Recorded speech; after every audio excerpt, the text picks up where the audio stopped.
East African leaders have agreed to send an regional force to end fighting in the east of the Democratic Republic of Congo and called for an immediate ceasefire.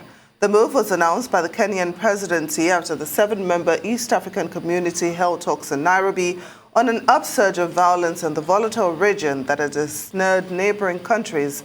The vast mineral-rich DRC is struggling to contain dozens of armed groups in the east, many of which are a legacy of two regional wars a quarter of a century ago.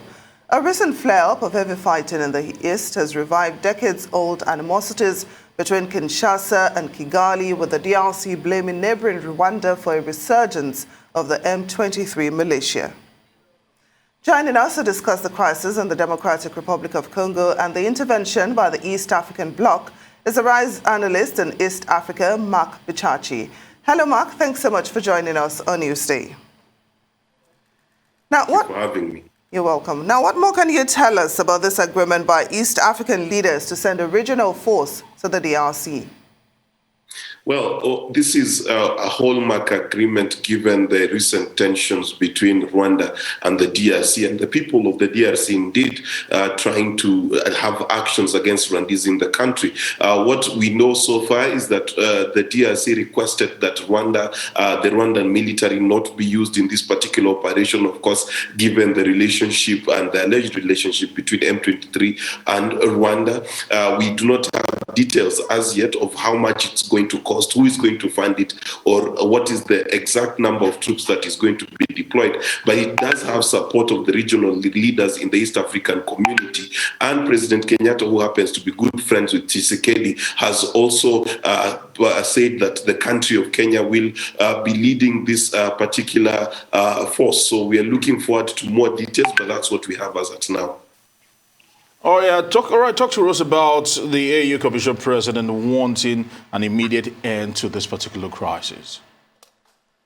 Well, you know that the crisis is deepening, given that even the civilian population within the boundaries of the DRC are complaining about the M23 rebels and are actually acting against the Rwandese living within the country. So the emergency is not just about a military operation alone, but it's also about the safety and the harmony within the East African community. So there is a push both locally within the East African community as well as the African Union to try and ensure that there is peace in the region and stability in the region, given that a flare-up between Rwanda, Burundi, Congo, and perhaps Uganda could escalate tensions and make things worse for the region.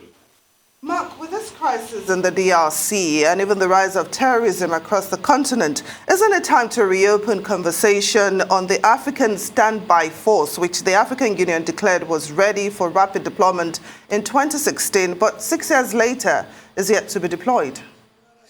Yes, indeed, this is a very good case for having Africa-wide forces that are able to step into situations such as this in a way that is acceptable, in a way that is seen as non-partisan, in a way that seems to be promoting the peace and harmony within the whole of Africa. And such a hegemonic force will be quite useful. Indeed, the East African community, in trying to do what they're doing now in terms of creating a force to stand by in the Republic of the Congo is an important step in the right direction. But yes, indeed, there is a great need for the African Union to put a bit of teeth behind their back.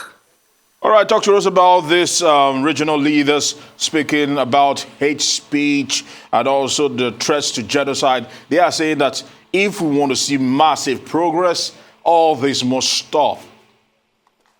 Yes, indeed, this is very true. And one of the Nobel laureates within the Republic of the Congo, as well as the Congo minister, have talked about this particular issue. They've talked about that the actions of the M23 cannot be blamed directly on the Rwandese people, especially those of Tutsi origin. And the reason for this, of course, is it is a callback to the 1994 genocide in Rwanda, which started simply by people believing their leaders when there was hate speech concerning different tribes in Rwanda. And this is something that, of course, we know the volatility of the same in Kenya. We we know that Uganda itself has yet to even deal with the issues of Joseph Kony in its north. And of course, we've got Darfur and the south of Sudan, which is also unstable. So you're looking about, we're talking about a region that has instability. And if we introduce hate speech between the ethnicities within the region, we would soon find ourselves in trouble. Now, this agreement by East African leaders to send a regional force to DRC comes at a time when the UK is about to start sending asylum seekers to Rwanda, and it also comes as Kigali is hosting dozens of leaders from across the globe for the Chagom meeting this week. Do you see the UK probably acting as a mediator between Rwanda and the DRC at this point? Well, I do not have any news of the UK acting as a mediator. I have not received that from my end. But I do not think that as at now the international community has stepped in because it seems to be handled at a regional level. Of course, this is news for everyone. I have not seen or heard that the UK is involved directly in these particular negotiations.